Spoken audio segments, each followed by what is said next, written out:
Chosen one, sit with this for a second, because what I'm about to tell you isn't comfort, it's confirmation. You already felt it before I said a word. That quiet shift in the room whenever your name came up. That strange hesitation in people who used to talk over you without a second thought. They're not imagining things, and neither are you. Something in you changed, and they knew it before they could even explain it to themselves. That's how real change works. It doesn't announce itself with fireworks. It arrives quietly, and the people around you notice the temperature in the room before they notice the reason for it. For a long time, they thought your patience was proof you didn't understand what was happening. They thought your calm meant you hadn't noticed the games, the small disrespects, the moments they tested how far they could push. But patience was never confusion, it was observation. While they were busy performing confidence, you were quietly learning the shape of every excuse, every contradiction, every small crack in the story they kept telling about themselves. You weren't behind. You were paying attention. And there's a difference between someone who hasn't caught on yet and someone who has decided not to react yet. Only one of those is a strategy. That's the part they never accounted for. People who need to be loud usually assume quiet means empty. So they talked past you, over you, around you, never once suspecting that every word was being filed away, not as pain, but as information. You didn't need to respond in the moment, you only needed to remember, and memory, when it's paired with patience, becomes something far more useful than a quick reaction ever could be. A quick reaction burns out in a second. What you were building lasted. Here's the truth nobody wants to say out loud. The version of you that stayed calm through all of it wasn't weak. Staying steady while someone tries to provoke you takes more control than losing your temper ever would. Anyone can raise their voice. Anyone can slam a door, throw an insult, make a scene. That takes no discipline at all. It's the easiest reaction in the world. What takes discipline is standing in the middle of disrespect and choosing, deliberately, not to hand someone the reaction they were fishing for. Every time you didn't take the bait, you weren't failing to defend yourself. You were choosing which battles were worth your energy, and most of theirs simply weren't. Chosen one, you don't owe anyone a dramatic reveal. You don't need to announce that you've changed, that you've grown, that you finally see clearly what you couldn't see before. The people who need to notice already have. You can see it in the small ways they've gotten more careful around you, more unsure of themselves in conversations that used to feel effortless to them. That discomfort isn't an accident, and it isn't your imagination either.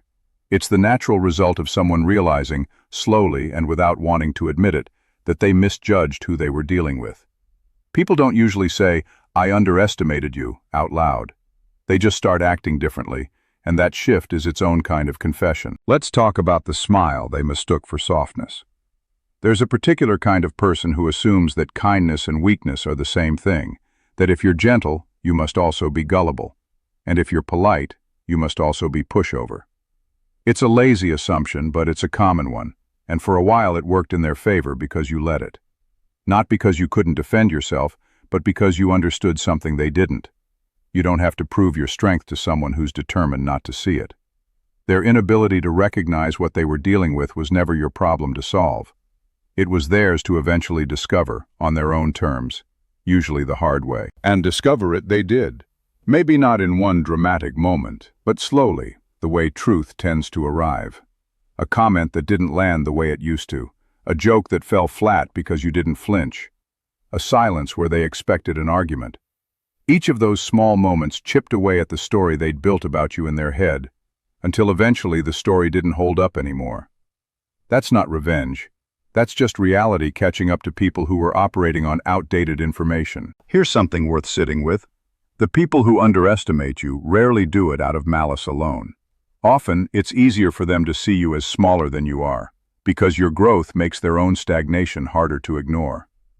If you're still the same person they remember, easy to read, easy to predict, easy to dismiss, then they don't have to reckon with the fact that they stayed exactly where they were while you kept moving.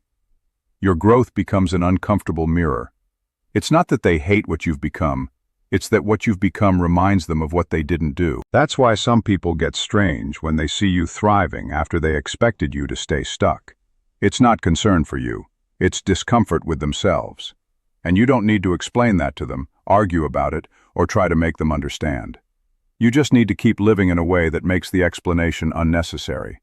Let your life speak. It will always be more convincing than anything you could say in an argument. Now let's talk about the myth of the big confrontation. The idea that closure requires a final speech, a dramatic exit, a moment where you finally say everything you've been holding back. That myth sells well because it's satisfying to imagine. But real strength rarely looks like a movie scene.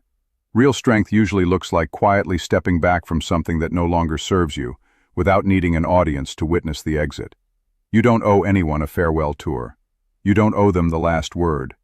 Sometimes the most powerful thing you can do is simply stop showing up in the ways you used to, no explanation required, because the explanation was never going to change anything anyway.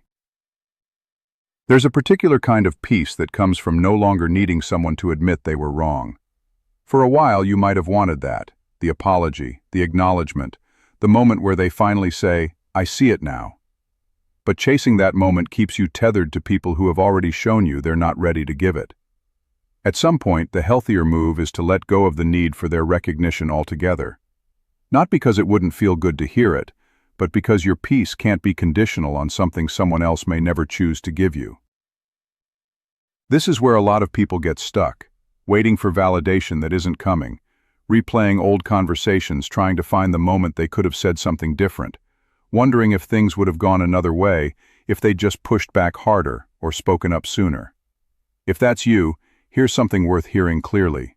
You didn't do it wrong. You did it the way you were equipped to do it at the time, with the information and the energy you had. Looking back with more clarity than you had in the moment isn't proof that you failed. It's proof that you've grown enough to see the situation more fully now than you could then. That's not regret. That's development. Let's also address the discomfort of being misread by people who never bothered to actually get to know you. It's frustrating to be simplified, to have your patience mistaken for naivety, your kindness mistaken for weakness, your silence mistaken for having nothing to say. But here's the thing about being misread. It says far more about the limits of the person doing the reading than it does about you. Some people only have the tools to understand what's loud, obvious, and immediately legible. Anything with more depth than that goes right past them. That's not a flaw in you. That's a limitation in their perception, and you were never required to shrink yourself down to a size they could easily process. There's a kind of quiet confidence that doesn't need to compete with anyone, doesn't need to win arguments to feel secure, doesn't need constant external proof that it's on the right track. That's the version of yourself worth building toward, not someone who's constantly trying to demonstrate their worth to people who've already decided not to see it, but someone whose sense of self doesn't depend on anyone else's opinion at all. That kind of steadiness can't be talked out of you, argued out of you, or provoked out of you. It's not fragile because it was never built on other people's approval in the first place. Think about the moments that used to destabilize you, the offhand comment, the dismissive tone, the person who tried to make you feel small in front of others. Notice how much less power those moments have now. That shift didn't happen because the world got kinder. It happened because you got steadier. The circumstances didn't necessarily change, you did. And that's a far more durable kind of progress than waiting for other people to treat you better before you allow yourself to feel secure. Here's a harder truth, but one worth sitting with honestly. Not every relationship that ends badly needs to be reframed as a battle you won. Sometimes people just aren't compatible, or aren't capable of showing up the way you needed. And that's not a defeat for either side. It's just an incompatibility that became clear over time. You don't need to cast everyone who's hurt you as a villain in order to justify moving on from them. You're allowed to simply outgrow situations without turning the story into a war. Growth doesn't always require an enemy. Sometimes it just requires honesty about what wasn't working, and the willingness to walk towards something that fits better. That said, there's real value in recognizing patterns, noticing when someone consistently treats your boundaries as suggestions, when your effort in a relationship is never matched, when your patience is repeatedly mistaken for an unlimited resource instead of something you're choosing to extend. Recognizing that pattern isn't paranoia, it's self-respect catching up to experience. And once you see it clearly, you get to decide. calmly, and without needing to make it dramatic, how much access that pattern gets to your life going forward. Chosen one, the work now isn't about proving anything to anyone who doubted you. It's about continuing to build a life steady enough that their doubt simply stops being relevant. You don't need their applause when you succeed, and you don't need their apology for when they didn't believe in you. What you need is to keep showing up for the version of yourself that's still becoming, the one who's learning to trust her own timing, his own judgment, their own quiet instincts, instead of constantly checking those instincts against outside opinions. There's freedom in no longer needing to be understood by everyone. Some people will only ever see a small slice of who you are, and that's fine. You were never obligated to make your full self legible to people who weren't going to put in the effort to understand it anyway. Save your depth for the people who actually want to know you, not for the people who only wanted a version of you simple enough to underestimate. And when you feel that old instinct rising, the urge to explain yourself, to defend a decision, to make someone finally understand why you did what you did, pause for a second and ask whether that explanation is actually for them, or whether it's for the part of you that's still seeking their approval. If it's the second one, that's worth noticing. Not as a failure, just as information. The goal isn't to never feel that pull again. The goal is to notice it, understand where it's coming from, and choose deliberately whether or not to act on it. The next chapter of this isn't about becoming someone unrecognizable, someone hardened, someone who trusts no one and keeps score of every slight. That's not strength. That's just a different kind of stuck, one dressed up to look like power. Real growth doesn't require you to become guarded and suspicious of everyone. It requires you to become discerning, able to tell the difference between people who deserve your openness and people who've already shown you they don't. That discernment is the actual skill here, not hardness for its own sake. So here's where this leaves you. Not as someone plotting the downfall of everyone who ever doubted them, but as someone who simply stopped needing anyone's permission to feel whole. The people who underestimated you will keep living their lives, mostly unaware of how much you've grown, and that's fine. Their awareness was never the point. The point was always you, becoming steadier, clearer, and more at peace with who you are, regardless of who noticed. That's not a revenge story. That's just what healing looks like when you stop waiting for someone else to hand it to you and start building it yourself. One quiet, deliberate choice at a time. Keep going, not for them.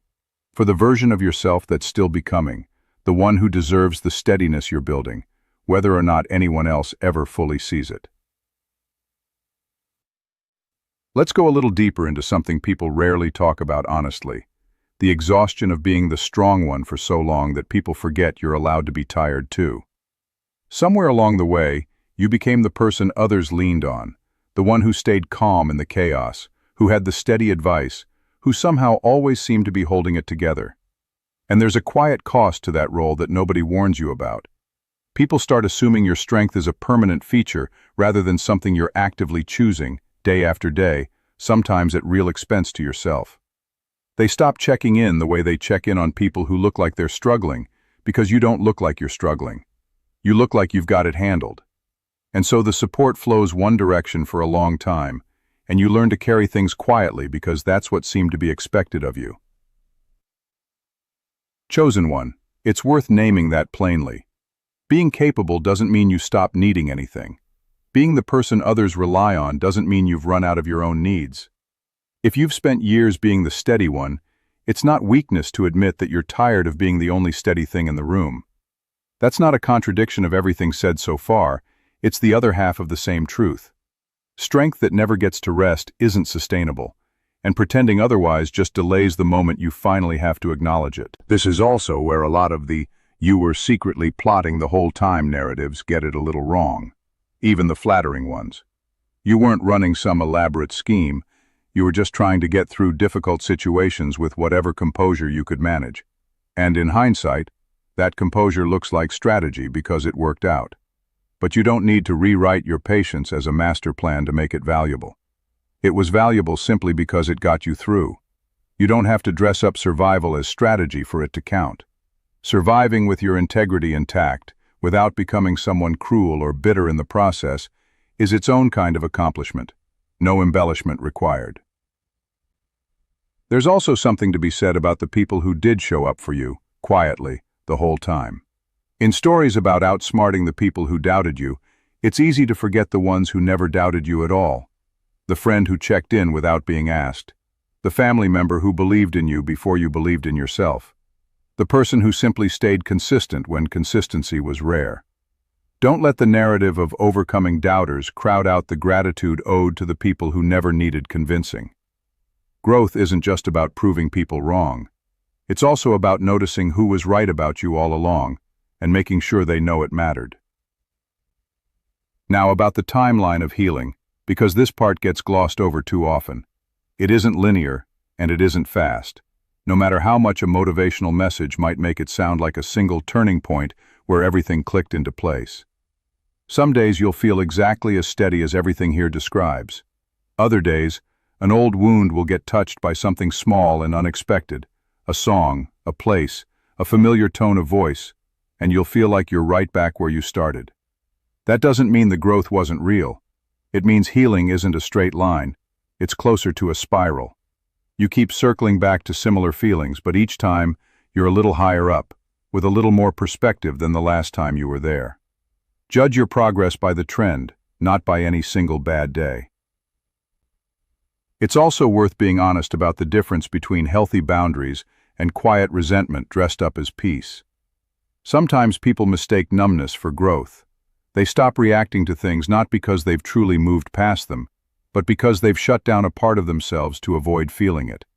That's not the same as healing, even though it can look similar from the outside. Real growth still lets you feel things. It just changes what you do with those feelings. If you notice you've gone completely cold toward people or situations that used to matter to you, it's worth checking in with yourself about whether that's peace or just a defense mechanism wearing peace as a disguise. Let's talk too about what happens after the growth, after you've become steadier, clearer, less reactive, less easily shaken by people who used to get under your skin. There's a strange adjustment period where you almost don't know what to do with the calm. If you spent a long time bracing for impact, expecting disappointment, staying alert for the next disrespect, actual peace can feel unfamiliar, even suspicious. You might catch yourself waiting for something to go wrong, simply because things going right doesn't match the pattern you're used to. That's not a flaw in the peace. That's just an old habit taking time to catch up with a new reality. Give yourself permission to trust the calm, even when it feels unfamiliar. One more thing worth saying plainly. None of this means you have to forgive everyone, or that forgiveness is even required for you to move forward. Forgiveness gets treated like a mandatory final step in every growth story, as if you haven't truly healed unless you've made peace with everyone who hurt you.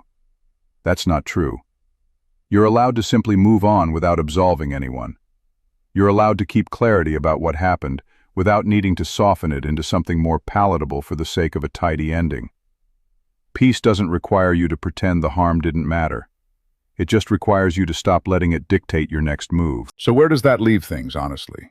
Not with a checkmate, not with anyone losing sleep over you, not with some dramatic reckoning where everyone who doubted you finally gets what's coming to them. It leaves you here, steadier than before, clearer about what you'll accept and what you won't, more honest with yourself about what you need, and less interested in being anyone's proof of anything.